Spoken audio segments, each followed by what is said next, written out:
Hey, good morning, Good Jim. morning, Gene. Good to see you. We are doing this for the first time, so there will be lots of trial and error. So let's just roll with the punches and see where we land with this. We both agreed that we shall go with this short discussion. Uh, so the title we're going to use going forward, right, is From Component Teams to Feature Teams. What's better, slow expansion or all at once from start transition? So this is really how we frame today's conversation. So let's share our thoughts on this, and probably those that will be watching us, they should both know that we are U.S. based large scale Scrum coaches and trainers, and we are basing our views on our experience of um, working with various organizations doing uh, large-scale Scrum adoptions through organizational design and system thinking. So, what are your thoughts on this? Could you please share your thoughts on this? So, my case study speaks to this quite a bit. And I'm a very strong believer that you're much, much better off, starting with feature teams, at least for, one requirement area, just as Les would prescribe. And that is definitely the best way to start. The real challenge is, can you get that buy-in?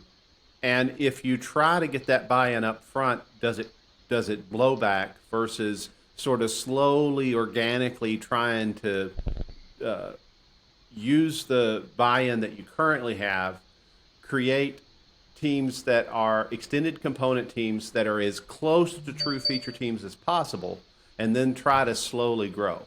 Now, that is what I did in the case study, but we certainly suffered from it because of that. And so, what I don't know is whether I had the wisdom and judgment and the skill set at the time to do something that would be comparable to a certified less for executives course where you have an informed consent at the end and you really get all of the senior management to understand the why and really be bought in. Um, had I done that more effectively, would I have been able to have started with a much broader, uh, with a more proper uh, uh, product boundary? And or would I simply have been kicked out the door because this is way too radical? And I don't know the answer. And I do know that uh, Boss and Craig seem to be on uh, each end of this spectrum. So I don't know what the right answer is. I know what I did, and I know the challenges of my failure to have done the upfront. But had I gone the other way, I don't know what would have happened. Just a quick clarifying question. This is really your time to speak. When you say, I guess, when you were explaining the slow expansion, gradual expansion, do you mean gradually adding people to the existing component teams with complementary skill set, or making existing component experts to learn more as you go? So I mean, How when do you you exactly define define your this? initial product boundary, or what may actually be a frustrated product boundary that's really an extended component boundary, um, you obviously want this to be as vertical as possible and go through all of the components and have real customers be the interface to which this offering is being delivered. And but you sometimes end up with, well, you're not a component team, you're actually multiple components, but you're not quite going all the way up to the end customer to the extent that you know that you should. But perhaps political constraints prevent you from doing otherwise. So, do you practice the art of the possible, or do you simply spend your energies, at another company? Do you say this isn't worth trying? Does that answer your question? But you still want to start with more than one team. You want to start with half a dozen teams or so. Well, I think I understand where you're coming from. For our future watchers and audience, hopefully there will be some people interested in this conversation. Maybe additional clarification would be useful. Like say, so in large scale Scrum, we recommend starting between 2 to 8 teams.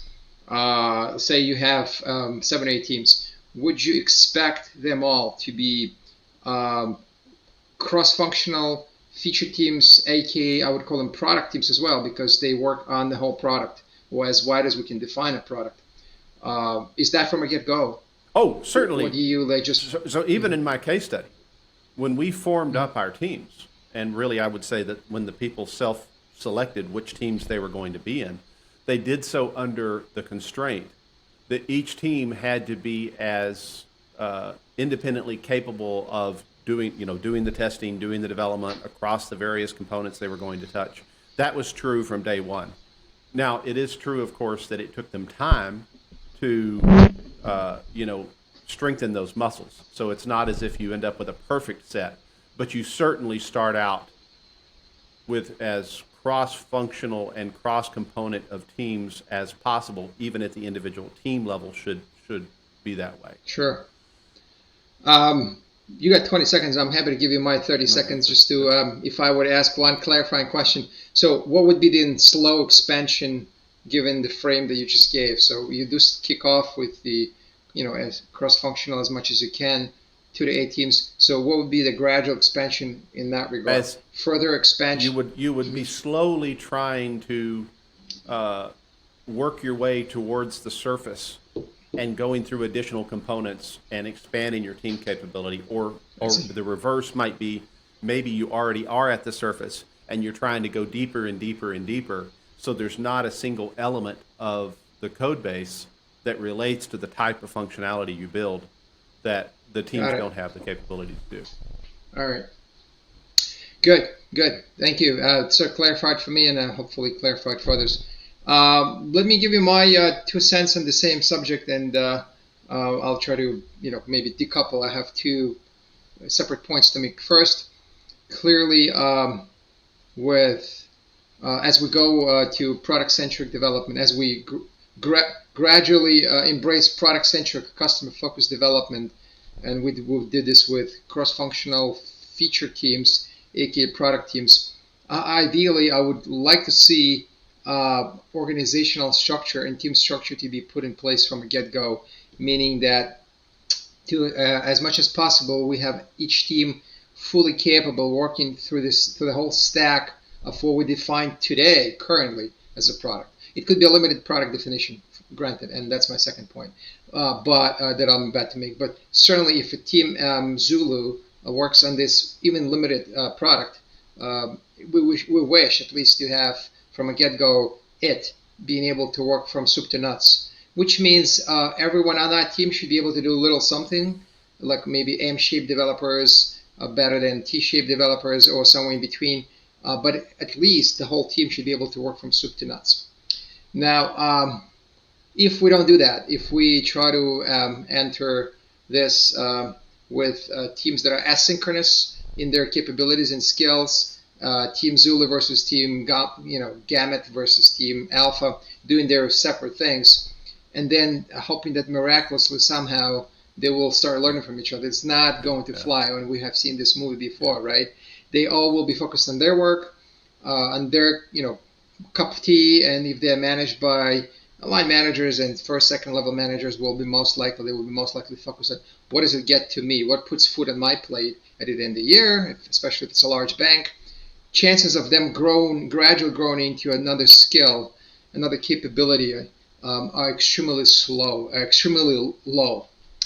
And I would like to make the second point, kind of now better understanding what you were saying.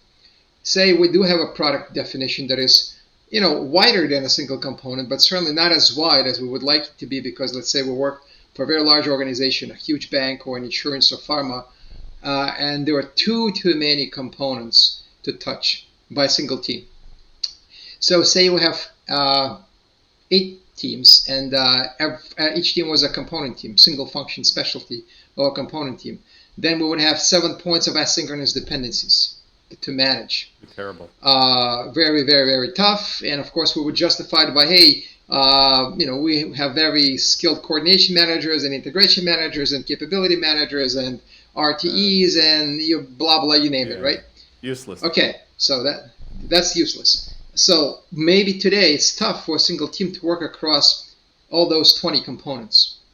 And probably that's the point you were trying to make. How about we take these few teams and encourage them to learn these 4 or 5 components, and the other teams, another few teams, learn another 4 or 5 or maybe 6 components. So now instead of having 7 points of asynchronous dependencies, you will have maybe 2 or 3 because there is so much more overlap between the teams that know each, more than just one component, and gradually through mentorship and through community support, they will be learning from each other, and we have other mechanisms to leverage in large scale Scrum. So certainly, I don't want to think this of as like always has to be a binary switch, all or none, but at least I would like to be realistic about this. If we have 8 teams, or worse yet, 28 teams, each one doing their own little thing, probability that somehow miraculous they will start learning from one another while reporting their own spheres of control and jurisdiction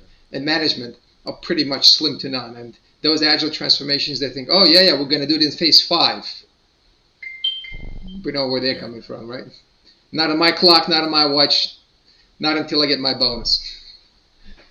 I think I'm out of time in 5 seconds, and perhaps we shall make this short and sweet for our audience. So to summarize, I think, Gene, you and I are on almost exactly the same page. It's almost as if we're both LeSS trainers. As if. There is just as is one of the LeSS rules, you need to do this up front from day one. When you form the teams, you need these cross-functional, cross-component teams where each team is able to do this, even though they're working on the same product backlog. You want your product definition to be as broad as possible within the constraints that you have. And then, as you pointed out, Gene, there is a nuance that you might have 8 teams, and the reality is that with the people that you started with, maybe 4 of those teams have an affinity for certain kinds of work, and other teams have an affinity for other kinds of work. It's as good as you could achieve with, it's not as good as you could achieve. It's as good as the people that are members of the team that during self-organization, when they decided what teams they were on, this is the best that they believed was achievable. And so will be that nuance. And then, of course, the wonderful part is that because the structure has been aligned over time, there will be all the incentives in the world for them to continue to become increasingly cross-functional and cross-component, even more so than when they started. So good. By the way, we're doing amazingly on time. Hopefully that's a good kickstart for us. Speaking of incentives, Bax to make a comment. Unless people are properly incentivized, properly positioned and supported organizationally, all the way up and through HR level, all of this could be just nice talk without much outcome. So in order to materialize on these great ideas, we need to create organizational dynamics that are supportive of this. So from HR and human perspective, we need to make sure people see there's something in them, including career path, compensation, and promotion, etc.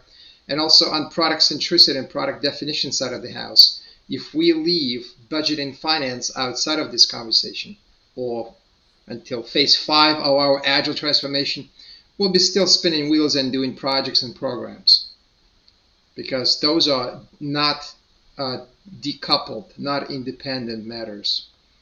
So perhaps we will have enough information to entertain our watchers, listeners for the first time. Hopefully we can wrap this up. If they're interested in anything deeper than that, they can either pick you up or me on the World Wide Web and maybe attend our courses or just ask for references. Do you have anything to add to this? No, that's good. This has been great, Gene. Excellent. All right, we'll pick another interesting topic next time. Great chatting with you. Maybe people will put some interesting topics in the chat for us. Yeah, so that would be even better. Let's do it by poll. Excellent. That's a great idea. Good to see you again, Gene.